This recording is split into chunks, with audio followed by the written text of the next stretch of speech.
Hey, what's going on, everybody? Proverbs Daily with Jeremy, your source of daily proverbs and practical applications, living as a Christian in a post-resurrection world. Today we're on Proverbs chapter 24. You can grab your Bibles, listen along. Either way, we're going to go ahead and get started. Here we go. Do not be envious of evil men, nor desire to be with them, for their heart devises violence, and their lips talk of troublemaking. Through wisdom a house is built, and by understanding it is established.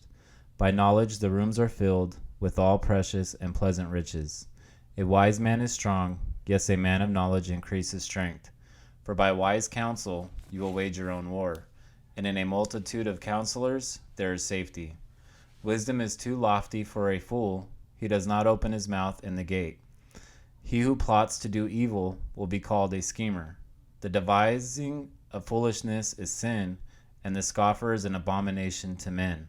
If you faint in the day of adversity, your strength is small. Deliver those who are drawn toward death, and hold back those stumbling to the slaughter. If you say, surely we did not know this, does not he who weighs the hearts consider it? He who keeps your soul, does he not know it? And will he not render to each man according to his deeds? My son, eat honey because it is good, and the honeycomb which is sweet to your taste. So shall the knowledge of wisdom be to your soul. If you have found it, there is a prospect, and your hope will not be cut off.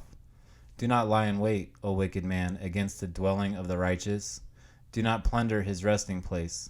For a righteous man may fall 7 times and rise again, but the wicked shall fall by calamity.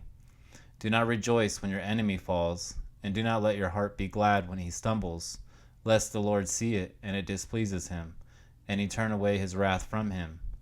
Do not fret because of evildoers, nor be envious of the wicked, for there will be no prospect for the evil man. The lamp of the wicked will be put out. My son, fear the Lord and the king. Do not associate with those given to change, for their calamity will rise suddenly, and who knows the ruin those two can bring. Further sayings of the wise. These things also belong to the wise.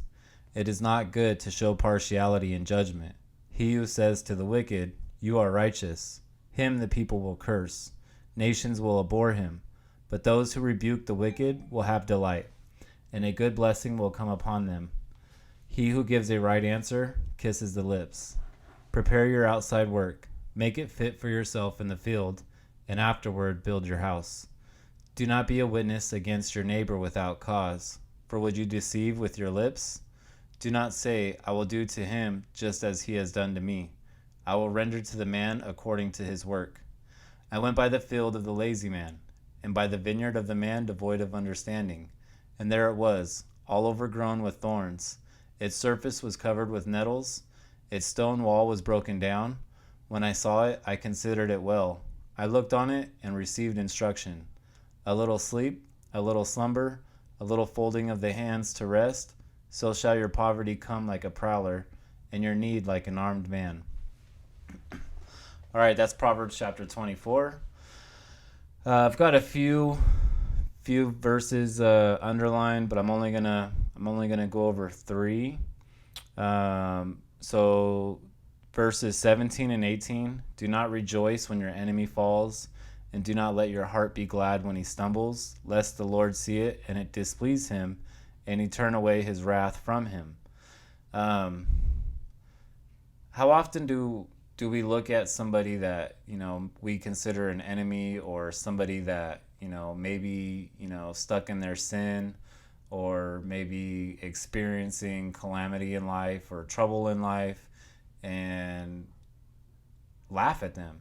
Or if not laugh at them, but just even that thought of doing the opposite of what Jesus said to do, which is to pray for them. I think it's important to remember it's the wise thing to, only God truly knows those people's circumstance. Only God truly knows what that person is going through or experiencing or has experienced. And I can say firsthand, like, God will be sure to take care of every individual by their own, by wisdom. And it's important to, if your enemy does fall, don't be afraid to help them up. Don't be, and if you're, if it's out of your capacity to physically help them up, pray for them. Intercede on their behalf. Like, God, like, this person troubled me, or this person bothered me, like, but I'm praying for them that they would have a revelation of your son, Jesus, that they would, experience the true love of God. Because otherwise, what happens if God, if the Lord sees it, that, you're laughing at somebody that's, fallen, and that's not what God wanted. God didn't want you to laugh at him. Maybe God wanted you to pray for him in hopes that they turn to the Lord. So yeah, something to think about with those two verses. And then furthermore, verse 29, do not say, I will do to him just as he has done to me. I will render to the man according to his works. Going back to Jesus's teachings, don't repay evil for evil. Turn your other cheek. This is wisdom in its fullness, and it's beautiful. So yeah, something to think about, something to ponder. Hopefully you guys got something out of this, and I will see you guys tomorrow. God bless.